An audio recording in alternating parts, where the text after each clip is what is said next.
So it's finally going to happen soon. Lyndon Arthur's going to fight Anthony Yarde, and I'm quite looking forward to this fight. The first fight was pretty close, but I did have Lyndon Arthur winning because of his great jab. And the second fight is about to happen, and it seems a very contentious. Like, it seemed like Anthony Yarde was adamant that he won that fight and he got robbed. And now they're about to fight again.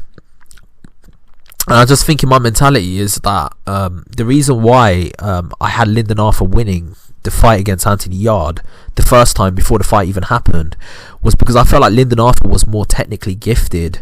Like, he's more of a fundamental boxer. He's got more of his fundamental skills. While with Anthony Yarde's more physically gifted. So he's got more strength, he's got more power, he's got more speed, he's more athletically gifted as a fighter. But I feel like Lyndon Arthur was more fundamentally gifted as a boxer, and he had a better jab, and technically he was just a way better fighter than Anthony Yarde was. So from that perspective, I just feel like I always felt like he was going to beat him, because I just felt like he was just more technically gifted. But then looking into this fight now, towards the end of the 12th round, I think there was a few times where Anthony Yarde actually buzzed Lyndon Arthur.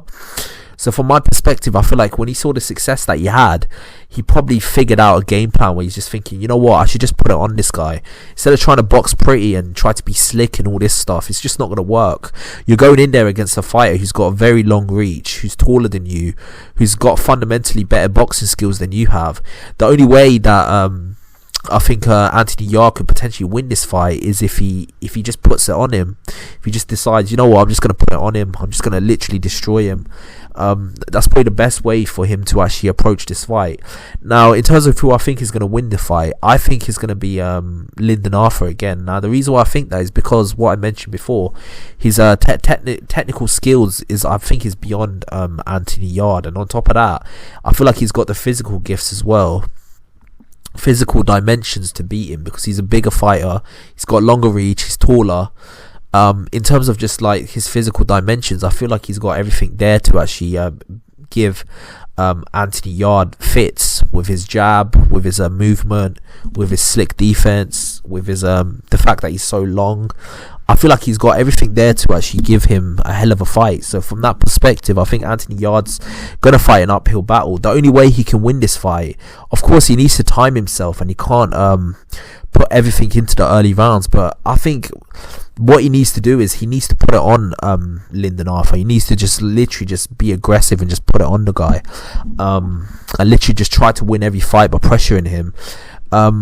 I feel like Anthony Yarde's got this mentality where he tries to be way too cute and box too much.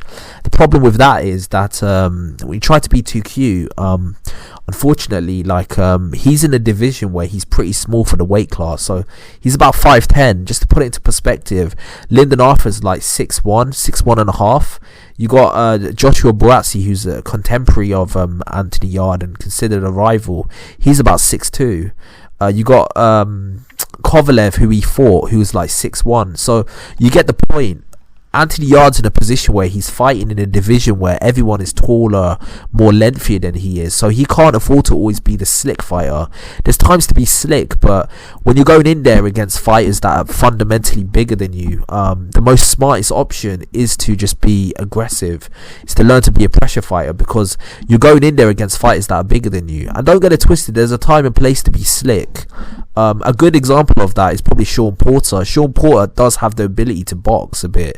Like, he does know how to move, and he is a pressure fighter predominantly, but let's be real, he's also got that ability to move and throw feints and use distance control, and also like you saw that in the fight against Danny Garcia. He showed that dimension to himself. So I'm not saying that Anthony Yarde should get rid of all of his slickness and not know how to box. He should have that in his locker, but I think he needs to focus on pressure fighting, on building a pressure fighting fighting style where he knows how to pressure and put it on you, because I think that's what's going to actually pay him dividends, especially in a division where everyone is bigger than he is. So I think the only way Anthony Yarde wins this fight is if he puts it on Lyndon Arthur from the beginning. Obviously he needs to pace himself. He can't blow himself out in the first couple of rounds and then the rest of the fight just get outboxed and beat.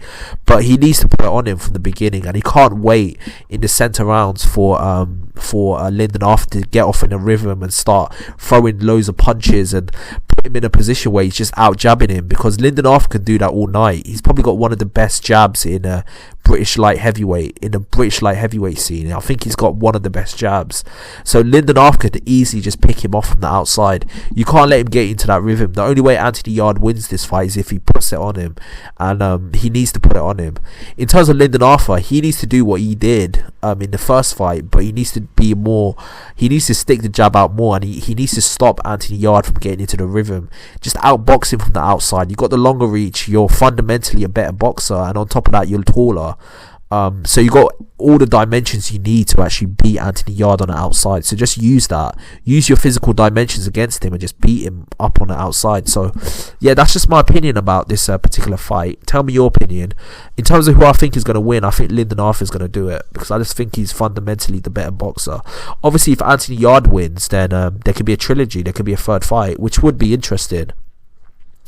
But at the same time, I just feel like Anthony Yarde's not learned like proper boxing fundamentals the way Lyndon Arthur has. Lyndon Arthur's had like 50 amateur fights at a relatively higher level, while Anthony Yarde's only had 12. So he's gassing on his physical abilities more than his fundamentals. And I think at a certain level in boxing, where it's the levels that Anthony Yarde is now getting to. Don't get it twisted, he fought at a very high level when he fought Kovalev, but generally speaking in his career, he's getting to that level now where fundamentals are more important than just physical gifts. So yeah, that's just my opinion on this particular fight. Tell me your opinion. Who do you think is going to win? Do you think there could potentially be a trilogy if Anthony Yarde manages to get the victory? And like and subscribe to the channel. I've got a lot more content coming your way. Peace out.